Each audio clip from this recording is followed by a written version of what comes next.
I grew up in Hollywood. My mom works in Hollywood. I have met Harvey Weinstein. I met him one time. I was at the Four Seasons having breakfast with a friend of mine named David Suissa, who's the editor over at the LA Jewish Journal.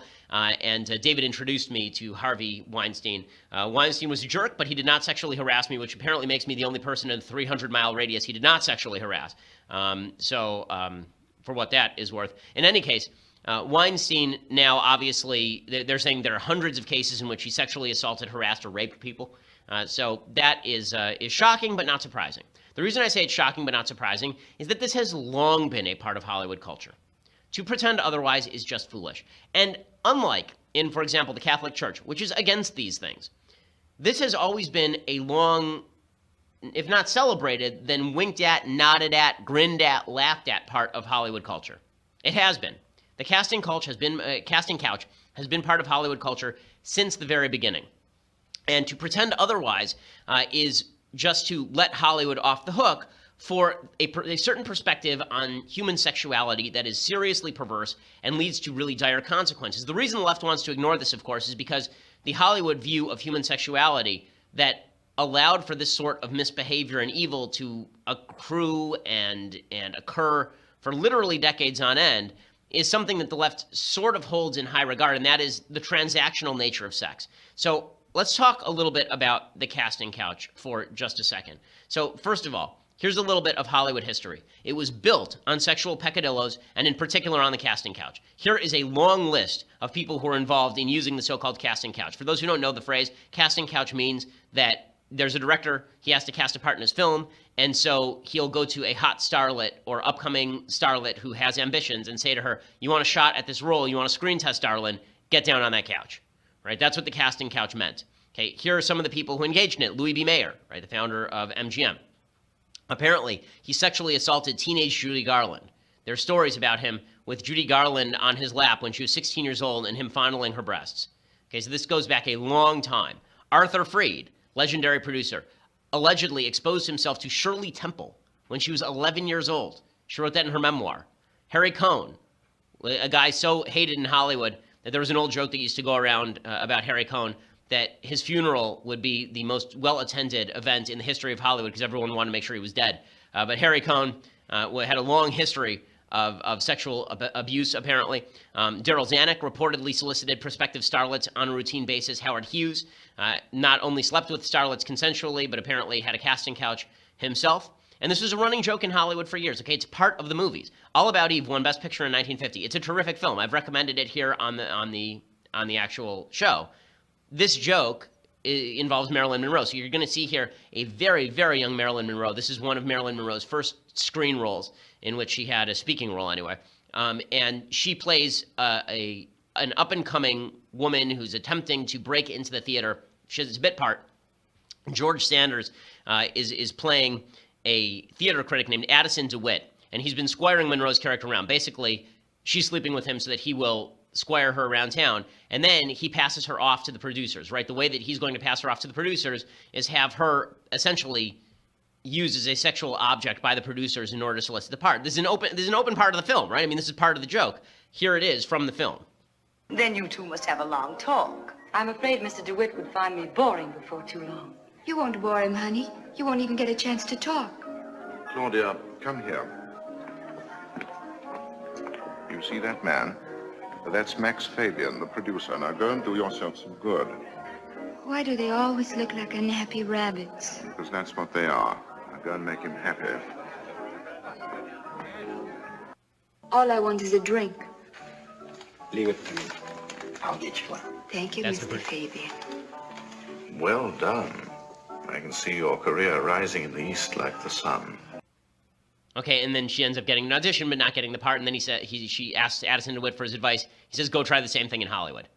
Okay, this is in the New York theater circles. This has always been a part of Hollywood. It's always been a disgusting, horrible part of Hollywood. To pretend otherwise is to ignore reality.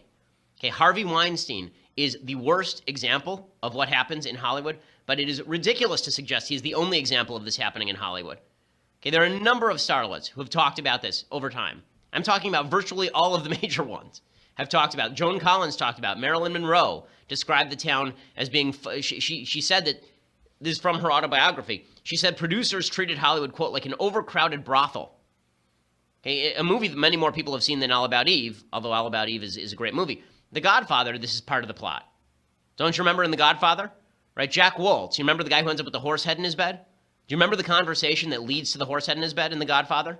It's Jack Woltz, this famous Hollywood producer, who's sitting with Tom Hagen, and he says to him, and this is direct quote, Johnny Fontaine never gets that part, right? Johnny Fontaine ruined one of Waltz International's most valuable proteges. I was going to make her a big star. And let me be even more frank, just to show you that I'm not a hard-hearted man. That's not all dollars and cents. She was beautiful. She was young. She was innocent. She was the greatest piece of ass I've ever had. Right? That's in The Godfather.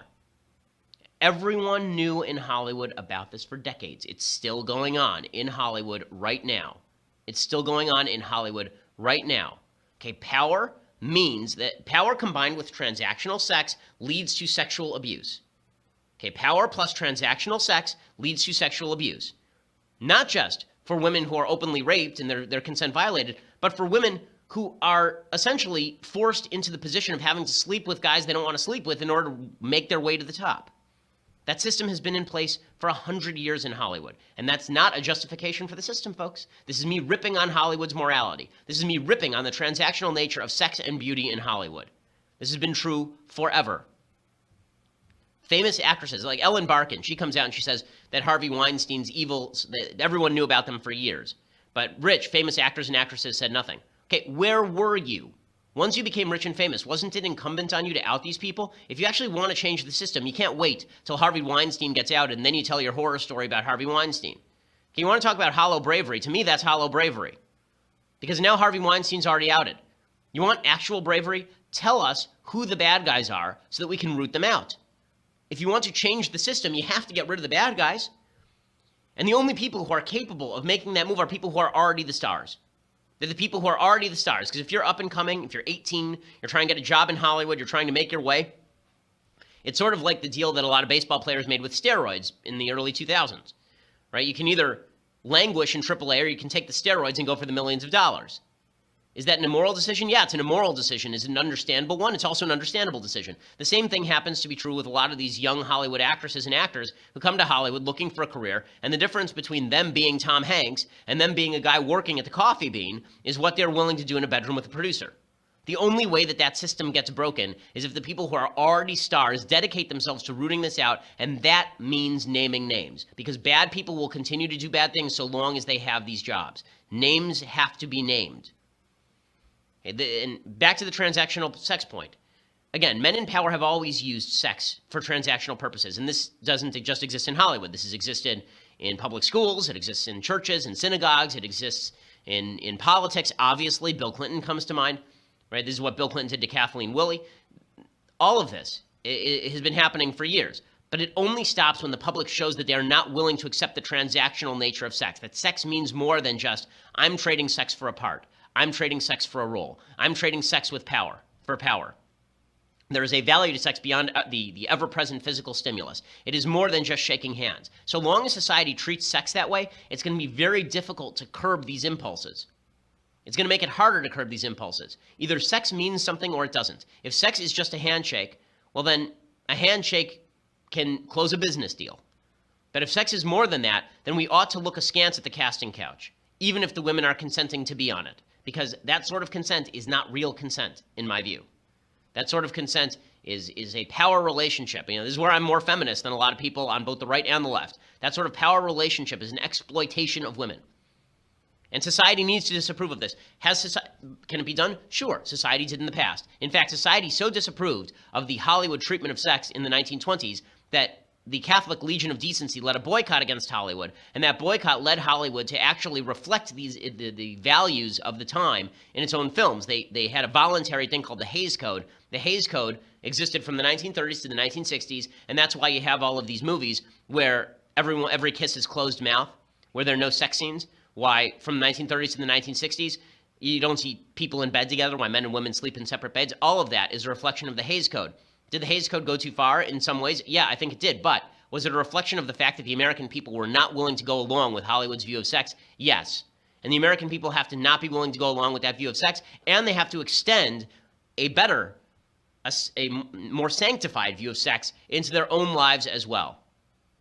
So I think that's what I have to say about Harvey Weinstein. I think also, by the way, that every community should look to its own here. I do think that every community should look to its own issues with regard to sexual power dynamics and see whether they are upholding standards of their communities or whether they are undermining those standards. This, again, I think is the difference between churches and synagogues in Hollywood. I think, as I showed you in this movie, this has always been an openly accepted part of Hollywood culture. It was never an openly accepted part of church culture, which is why it's so ridiculous that the media have decided to make, every time there's a sexual scandal in the Catholic Church, the media decide that they're going to make this about priests being celibate. But when there's a sexual scandal in Hollywood where sex scandals are the rule, not the exception, then it's, well, why are we making a big deal about Hollywood? This happens everywhere. Because in one area, it's endemic to the culture and celebrated in the culture, and in one, it is abhorred.